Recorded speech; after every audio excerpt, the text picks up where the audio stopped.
Monday, Pink Fun Month with the Q Morning Crew. That means a chat with a breast cancer survivor. On the Q lines with us this morning is Lori Zolkowski. Good morning, Lori. How are you? Good morning. Thanks so much for having me. Oh, it's our pleasure. Tell us your breast cancer survivor story. We love survivor stories. Well, I don't even look at myself as a survivor. I look at myself as a thriver. This can be a devastating experience for some people. It was a really good experience for me, and I'm so grateful for that. I was diagnosed by a routine mammogram in March of 2017. Never saw it coming. My grandparents lived to be very old. I had one grandma who was 101, and then I Wow. lost a grandma and grandpa when they were 96 years old. No breast cancer history in our family at all. For the 4 years prior to my diagnosis, we were dealing with our daughter's serious illness.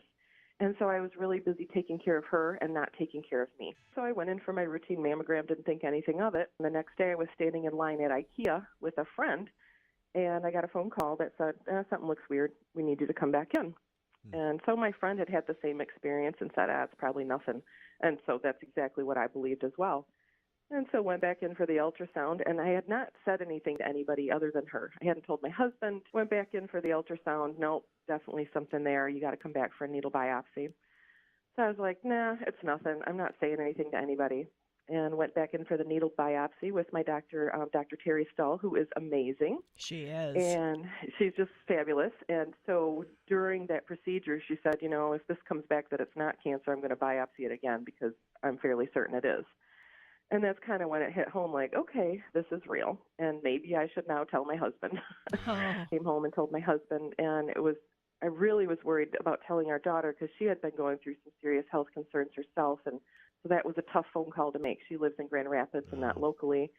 And so we just decided, okay, you know what? We've been through tough times with her. I'd learned some coping skills. And we'll just handle it. Whatever comes is going to come, and we'll just, do what we need to do. And, of course, was there the day of surgery, took excellent care of me over the weekend because he's not a great nurse, and I'm not a great patient. So he did okay.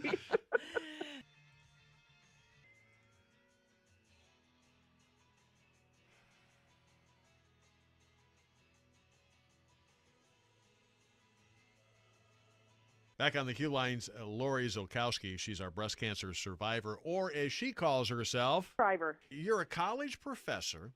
I am. You have lived a full life now to include breast cancer. What's your message to the men and women listening this morning? I regularly tell the folks in my life, make sure that you get your mammograms. I send out emails when there are certain days or months of awareness. I send out funny emails. Sometimes it's a picture of 2 cupcakes with 2 cherries on top. Sometimes I'll send a message, hey, have you taken a picture of your girls? Just to make sure that people put it on the top of their schedule because we get so busy in our ordinary life and we think it can't happen to us.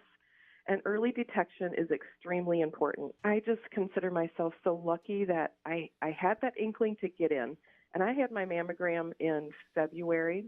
And then I was second guessing. I thought, I'm going to wait till May until school's done, till it's not busy. And something told me, just get in and get it done.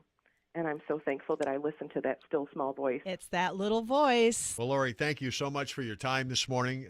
We wish you continued good health, and I would say continued good attitude. But, boy, you've got a great attitude. It's a difference how you view things. And I had a wonderful experience and met wonderful people through this. Again, Lori, thank you very much. Thank you so much.